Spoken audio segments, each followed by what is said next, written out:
totally. Talking about masks, this is something that has been percolated in my mind. You know, Michael Jackson is always perceived as this great entertainer, but I think his legacy also provides a great insight into my world, the world of, again, make-believe, entertainment, illusion. And I always felt that Michael Jackson was one of the great dichotomies, and an illusionist. Even more than a singer, he created a character that wasn't even him anymore. He became something other. And he tried to manifest that in the way he would dress, in the way he would look, in the way he changed his entire physicality to become something different. But more importantly, I always felt that his brain was being pulled in two different directions. One being very influenced by young, angelic people or images or impressions or children. He just was drawn towards that. And the fact that there was an evil side, and it's like again, it's even a handsome evil. It's not a dark way. It's a theatrical evil. And I think he wore that mask very, very well, because he fooled people by trying to be very childlike. And that's why I put the flowers in there. They're kind of kitschy and like, oh, a man like this could never be like that. When in fact, deep down inside, you strip off the clothes, he sees himself as a very aggressive human being. Even though he comes off as this passive individual, Michael Jackson was a dynamo. And he was one big ball of contradictions and confusions. Talent, without a doubt, but it came at a terrible price too.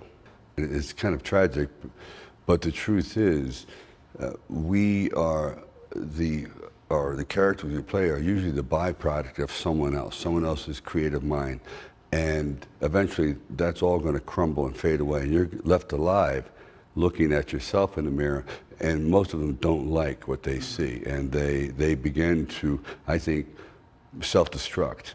That's why I hate when we see biographies of performers. The first 3/4 of the biography is wonderful. He had children, he was rich, and then when we come back after a commercial, the downside. And very few get out alive, emotionally alive. I've always said that an artist dies twice. And the second time he dies, the physical death, that's the easy one. The professional, the day he has to take off his mask and be, it's a death. Yes. And no one respects you. You're like, oh, you're not special anymore. You're just like me. Like a quick downfall. Yes, you're just an aging old person. This Dorian Gray idea. Yes, the Dorian. Is that something that has been completely. And Dorian, I think Oscar Wilde was more than he was looking into the soul of an actor when he wrote it. It really was. And I think all actors, really great actors, they have to be unrealistic.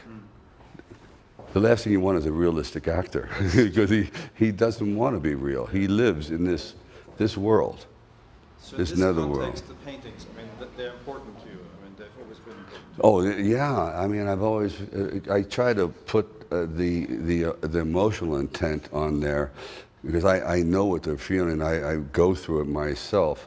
And this is the world I understand. Then I realized, maybe it's not so, maybe it's just a microcosm of everybody in their own little way has their own dramas, and they're not far from this either. Like when I did Rocky, I thought, well, I'm just going to do my personal story. Then I realized it translated in every language. Everyone has that need to at least have an opportunity, otherwise they die inside. And I go, wow. That's everybody.